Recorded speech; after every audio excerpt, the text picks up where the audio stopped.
trơn nhá yếu tốt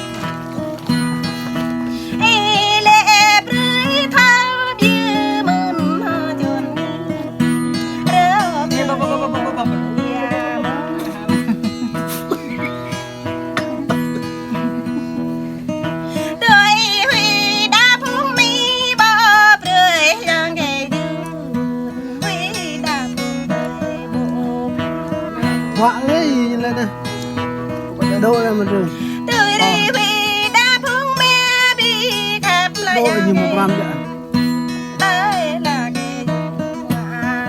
quá là rồi luôn với cửa này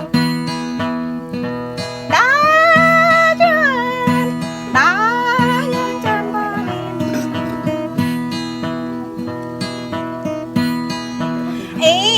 Ghiền Mì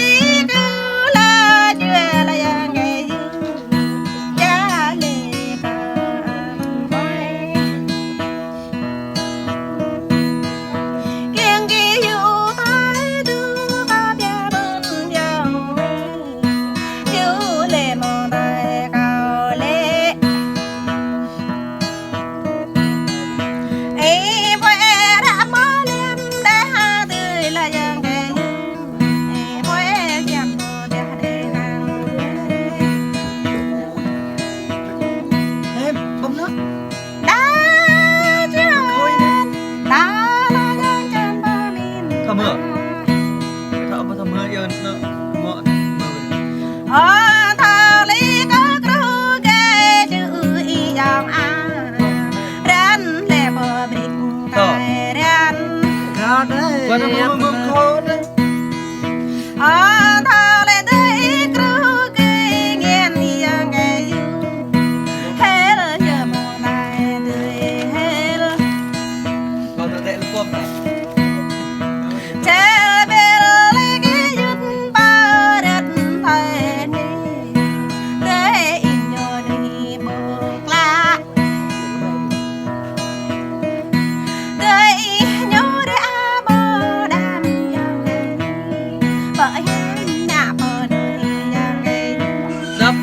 lên nè, đoạn toàn chuông này.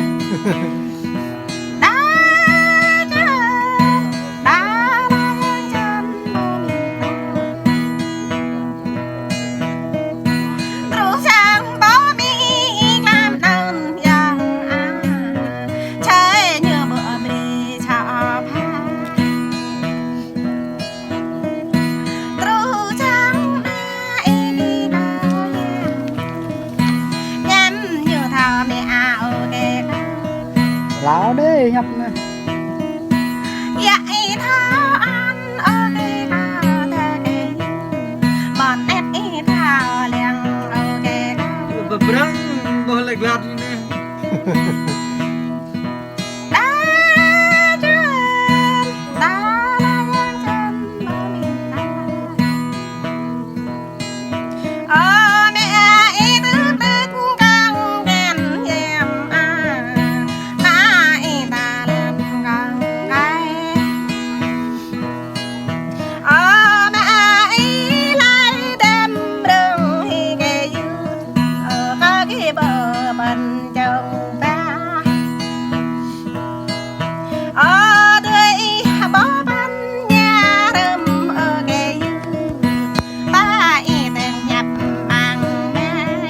Hoa ta ngà nhòm rồi đại ta.